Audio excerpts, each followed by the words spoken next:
Hey everyone, welcome to the Hornets Abroad information video. In this video, we're going to go over the study abroad programs that are available here at Sac State. We're going to give you some tips on narrowing down your options and finding the best program for you, and then also give you some next steps that you can do when you're ready to apply, and some tips about making your application as strong as possible so that you're most likely to get your, or more likely rather, to get your first choice program. So just before I start, I'd like to ask students, if you had a plane ticket to go anywhere in the world, where would you like to go? And you can sit and think about it for a second, maybe close your eyes, imagine yourself in another country, and where did you pick? Well, hopefully you picked one of these countries because this is where we have study abroad programs. For the most part, we usually are able to match where students are thinking about with where they want to go. Not always, that's not always the case, obviously, but hopefully if you were picking a different country, you can at least travel there when you do study abroad.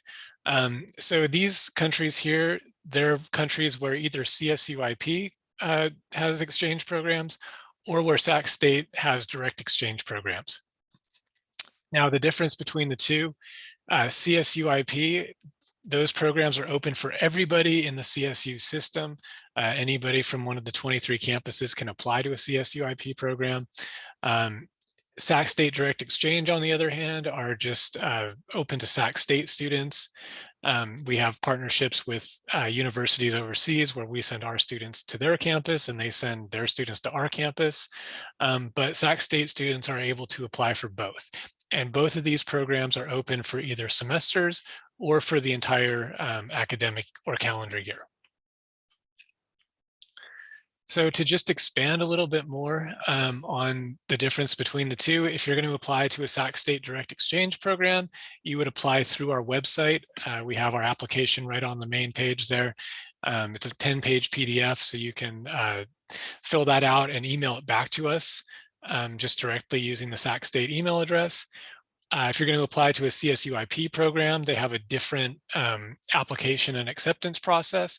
You're going to apply through their website. It's an electronic form, and you're just going to go through them. So the application process is a little bit different, but both of the programs have three very important things in common. And the three important things in common are going to be, they all have the same tuition cost as Sac State. So obviously the cost of living is going to be different depending on where you go. So Thailand, for example, is far less expensive than if you went to London. But the tuition cost itself is always going to be the same, and it's always going to be the same as Sac State. The next thing is, if you get financial aid at all, if you get FAFSA, then that financial aid package is going to be the same, and you can apply that to the cost of studying abroad. The only thing you can't use is work study, but if you get other kinds of loans, grants, or scholarships, you're able to apply that to the full cost of studying abroad. And the reason you're able to do that is because the classes that you take overseas are going to count for resident credit, which means they count just like you took the classes here on campus at Sac State. This is particularly useful for transfer students because oftentimes they're coming into Sac State with a lot of units, they're bumping up against the transfer cap, but with these study abroad programs, they don't have to worry about that because all the classes are going to be treated as resident credit. So of course, we'd like to ask you where you want to go study abroad, but another equally important question is, what do you want to study when you go abroad? You have to have an academic objective to study abroad, and everybody who goes overseas is going to be studying one of four things. They're studying either their major or their minor classes, they're studying GEs, that could be upper or lower division, or they're studying a language. And sometimes they're studying a language in addition to one of the other components, or they're studying their major or their minor in an actual foreign language, depending on their proficiency level. It's really just about what the program offers you, what kind of classes you can take, and matching that with your academic goal. It's important to note that you can't study every major in every location, so you really want to make sure to narrow that down while you're doing your search. And speaking of your search, you're going to start here at our main page. This is the main Study Abroad website. You can click on the Study Abroad Programs button right there. That's going to be where you want to start. There's also a very useful FAQs page that I'd like to point out, because a lot of the material that I'm presenting here can also be found there. If you forget something or if you want to refer to it later, that's a really good resource. You can also sign up for advising off our main page as well. So keep that in mind if you've got questions going forward. So once you click on the Study Abroad Programs page, then that's going to bring you to this page, and our direct exchange programs are the first ones listed. You can search them by major by clicking on that link. That's going to be an Excel spreadsheet, so you can see what majors are available in different locations, or you can go through and click one by one to see what more about each individual program, however you'd like to do it. Scrolling down a bit further is going to take you to the CSU-IP programs page, or a section rather. And then once you click on that IP program search button, that's going to take you into their page. And once you get into their website, then you can do an advanced search. I'd always recommend doing the advanced search. And then that's going to take you to where you can actually search by the major. So you scroll down a little bit, it says parameters, and then you can look up the different programs by major and decide which of those appeals to you and which of those best aligns with your academic goal. So deadlines for fall and academic year programs, it's going to be February 15th if you'd like to apply for a CSU-IP program, March 1st for direct exchange, and then if you're going to apply for a spring program or a calendar year program, then the deadline is going to be September 1st. So some of the spotlighted programs, just to kind of spark your interest, South Korea has become our most popular country for study abroad students. I guess K-pop is having an influence because that seems to be where everyone wants to go now. Another reason Korea is very popular is because all kinds of different majors can go there, and they also accept sophomore students. So if you're a freshman right now and you want to go study abroad during your sophomore year, Korea might be a good option for you. We have 3 program partners in South Korea. There's Hanguk University, Kyunghee University, and Konkuk University. And also CSU-IP has a partnership with Yonsei. So some very good options for students if they'd like to go to Korea. France is another very popular location. We have 3 program partners there as well. A pretty good range of majors, a very good business school at EM Strasbourg for business majors. But if you want to go there and study French as well, that's an option. You can take humanities classes, history, economics, or GEs in either French or English, or you could go there just to work on the French language. So quite a few different options. CSU-IP has some programs there as well. So if that's something you're interested in, consider applying for one of the French programs. Another program here, one of my favorites, is it's a little bit off the beaten path, but it's this one in South Africa. It's a CSU-IP program at Nelson Mandela University. Very wide range of majors are able to go there. And also South Africa is just a really fascinating country with a lot of history, many different cultures and languages, just really interesting place. And it also has the benefit of probably being the least competitive program. So if you're worried about that, you might give some thought to South Africa. It's also very inexpensive too. So, for those students who are on kind of a tight budget, it might be an option as well. Like I said, kind of off the beaten path, but really exotic location and a lot of opportunity there. So keep it in mind when you're doing your search. Another type of program that we have here at Sac State is faculty-led programs. They're short-term programs where you go and you can take, you get credits with a professor who teaches the class. There's 5 for the summer of 2022. Those programs are going to be administered by the College of Continuing Education.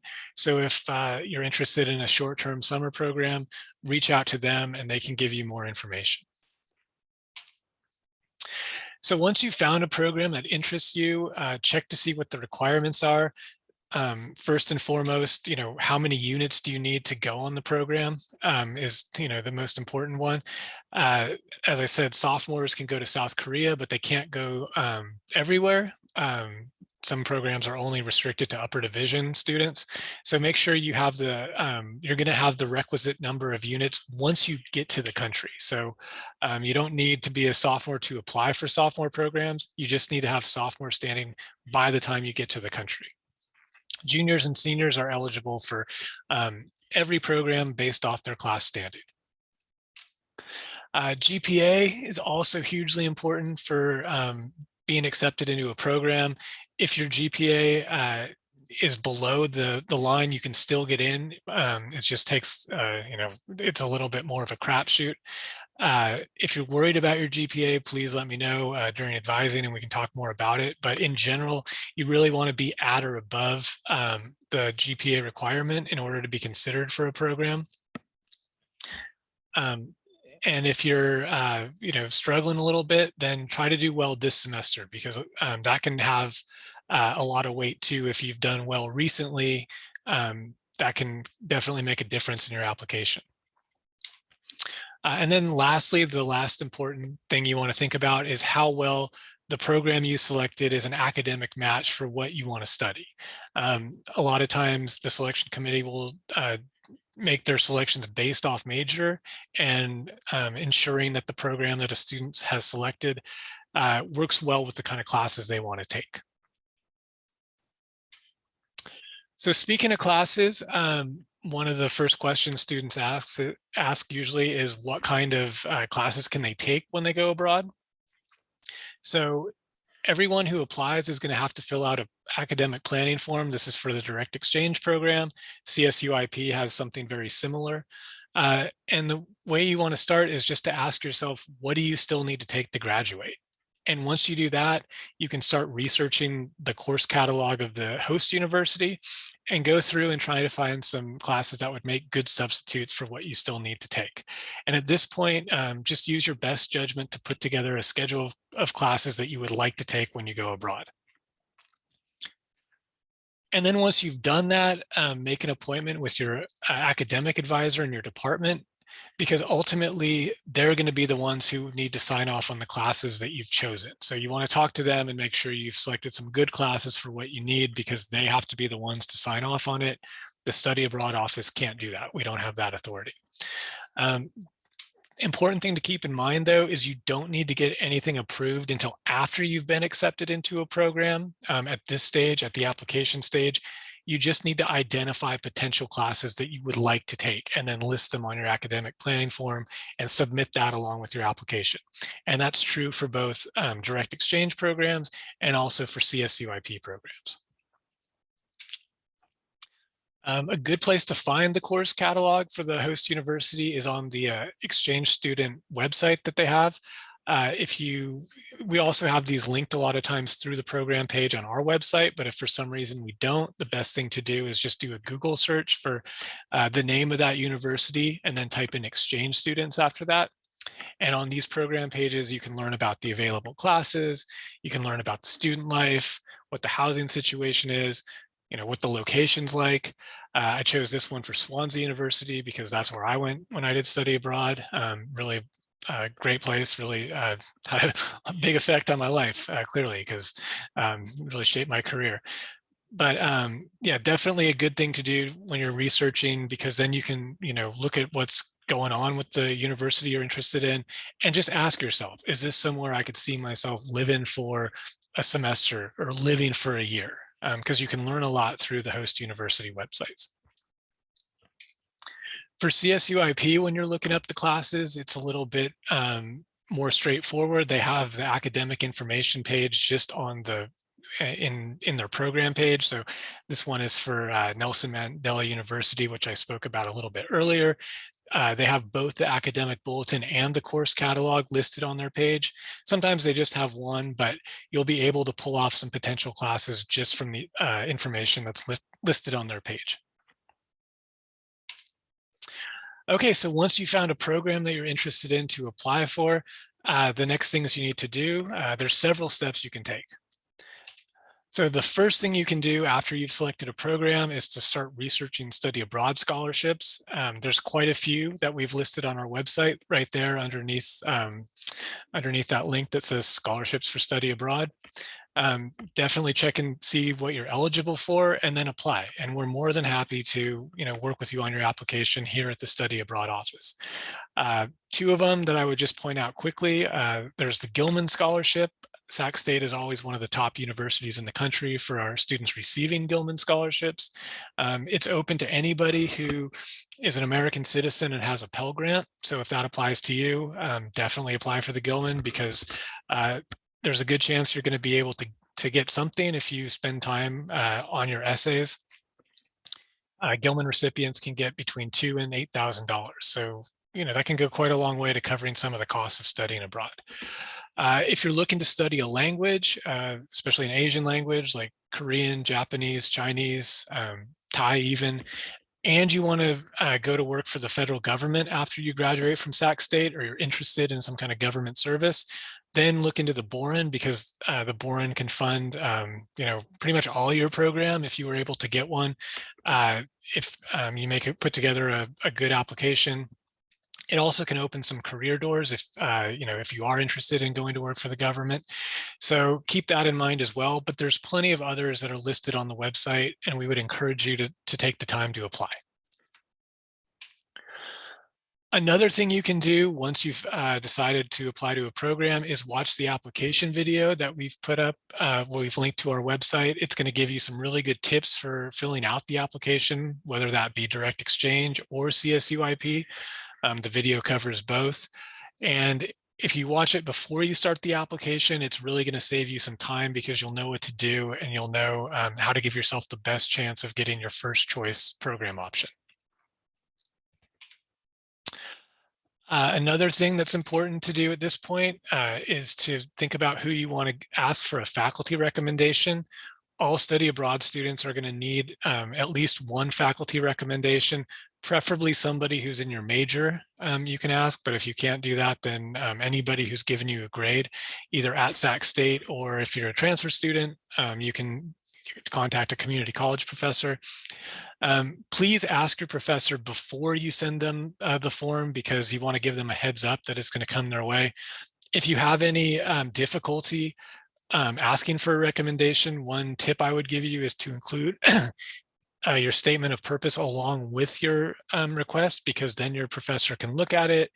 They can see, why you want to go on study abroad, what your plan is, and it will help them write a better letter for you in support of your application. The best thing to do is just to send your faculty, your professor, a link to our faculty and staff resources page, because that's got the template that they need to fill out. It's got the instructions on how to submit it. And it's also got an academic planning form they can look at, and you can look at as well, so you can kind of see how to go over it to get your classes approved that you want to take overseas. So some really good information on that faculty and staff resources page. And again, I would just say, send the link to the professor once they've said that they're willing to give you a recommendation. Another thing you can do if you still have questions is to sign up for a one-to-one advising session with me. I'm doing most of my advising right now on Zoom or on the phone. There's a few limited in-person appointments, but we're trying to kind of limit that because of the pandemic right now and the COVID situation.